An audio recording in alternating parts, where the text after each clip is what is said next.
Hi, we're Roy and Karen, and we are going to tell you this week about the one thing that will revive your marriage.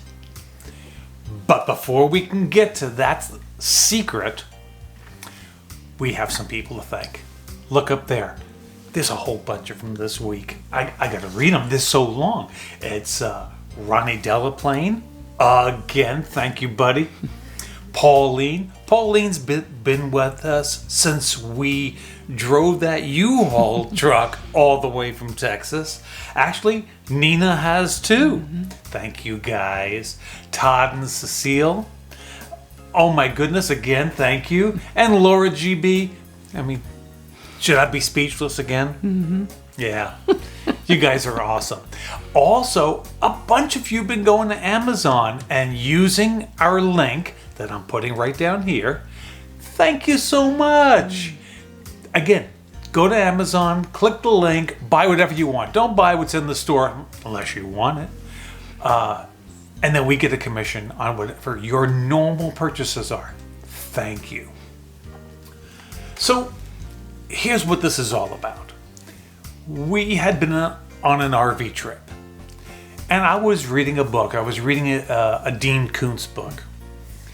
And there was this paragraph in there, and I was just so inspired by it.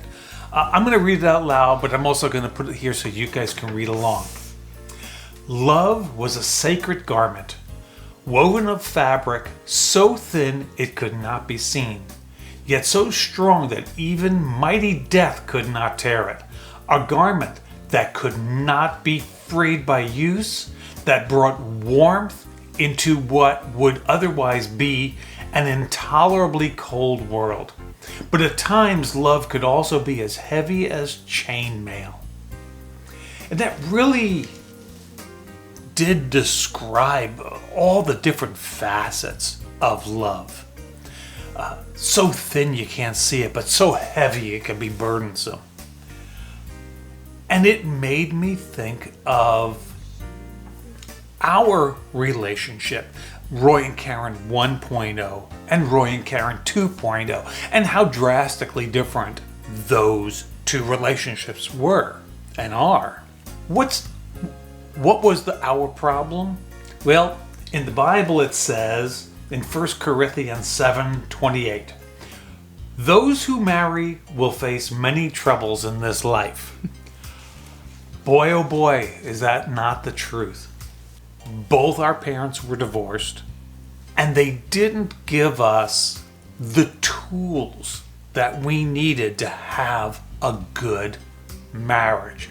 And you know how we've always talked about how there's no coincidences. So here I am thinking, this is the kind of video I want to do. I want to talk about this particular subject. And what's the movie we watched last night? A Man Called Otto.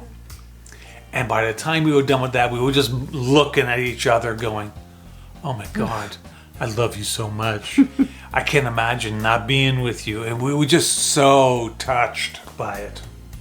When we were apart, I did not want to have another failed marriage. The book that I grabbed, the self-help book, was called Love and Respect, which is so prophetic. I was an atheist at the time, and I'm reading a book that's Bible-based. This is the secret. I'm about to spill the beans right now. It's in Ephesians 5:33. However, each one of you also must love his wife as he loves himself, and the wife must respect her husband. And as I said, we were two individuals. We weren't on that path. We were on the path of, okay, I'm going to say something unloving to Karen. She's going to be disrespectful to me. I'm going to respond by being unloving to Karen, and she's going to be even more disrespectful to me. And by the time you know, we got this perpetual wheel going, and we are just ripping each other to shreds. And with this book, I'm going to act lovingly and I'm going to speak lovingly to my wife, and she's going to treat me with respect, and which is going to make me just treat her with more love, and she's just going to treat me more respectfully. And the next thing you know, it's perpetual motion going the other direction, and it's all not about ourselves, but it's about each other. Can you remember how you felt when we first reconciled and that love and respect started clicking for us? It's just what starts out easy. I mean, if you've been through as many years as we have, I mean, we were married for 16 years before we split up, and there was a lot of scorekeeping that had gone on during that time frame. So it's true. Our past may have brought a different layer to it, but yeah, I mean, it's if you're committed to doing it right, and our cord of 3 strands is never out of our equation. If I'm treated with love, I'm going to respond with respect, and it's natural. It's where exactly. You're not trying to earn anything anymore. You're not trying to keep score anymore, and it just is a natural cycle to always keep on your radar, and then it just happens.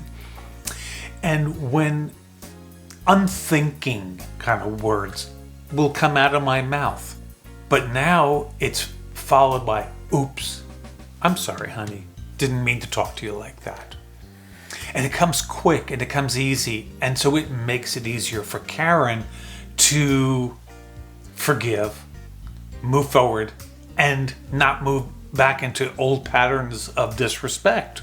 This particular, I'm going to call it a tool. It's not the only thing, but it's a major tool in your toolbox for having a good relationship, a good marriage. Treating your female partner with unconditional love and treating your male partner with unconditional respect is a big deal. It has been a big deal for us. If you want to hear the whole story of Roy and Karen, then I'm going to suggest going over and watching this video over here. This is Roy and Karen, our story in a nutshell. In the meantime, we appreciate you stopping by. See ya.